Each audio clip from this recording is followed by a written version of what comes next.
હાંડવો એ આપણા ગુજરાતીઓનું ટ્રેડિશનલ ફરસાણ છે. જ્યારે પણ ઇન્સ્ટન્ટ હાંડવો ખાવાનું મન થાય ત્યારે આ સૂજીનો હાંડવો બેસ્ટ ઓપ્શન છે.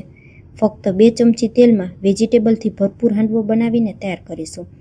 તો સૌથી પહેલાં એક બાઉલમાં 1 કપ સૂજી ઉમેરશું. અડધો કપ થોડું ખાટું હોય તેવું દહીં ઉમેરશું અને અડધો કપ પાણી ઉમેરશું.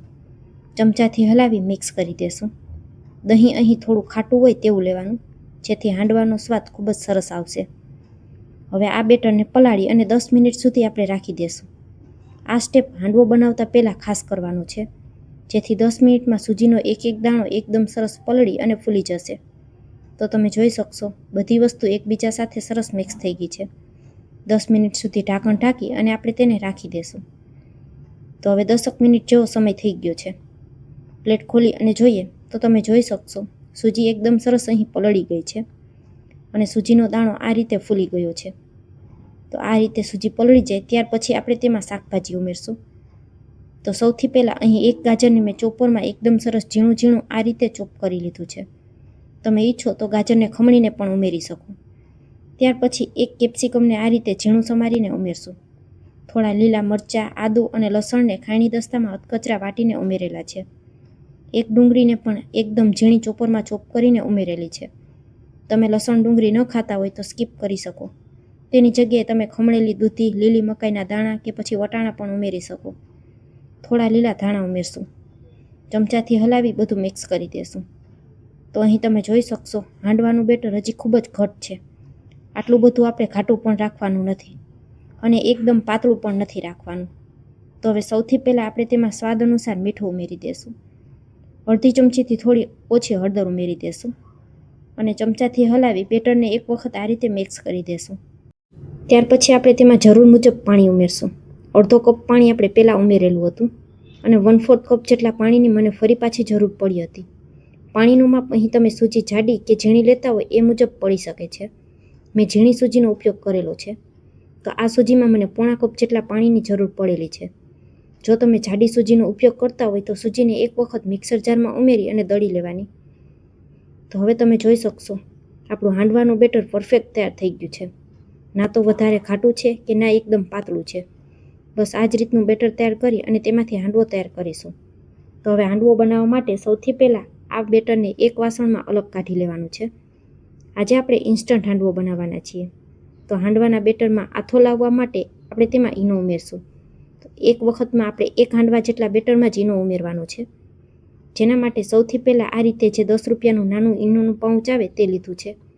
તે અડધું પાઉચ આપણે ઉમેરવાનું છે. તેની ઉપર 1 ચમચી પાણી રેડી દેશું, જેથી ઈનો ફટાફટ એક્ટિવેટ થઈ જશે અને તેને આ રીતે એક જ દિશામાં ફેટી લેશું. ઈનો ઉમેરતાની સાથે જ આપણા બેટરમાં ઇન્સ્ટન્ટ આથો આવી જશે અને તમે જોઈ શકશો બેટર એકદમ સરસ ફૂલી અને ઘટ થઈ ગયું છે.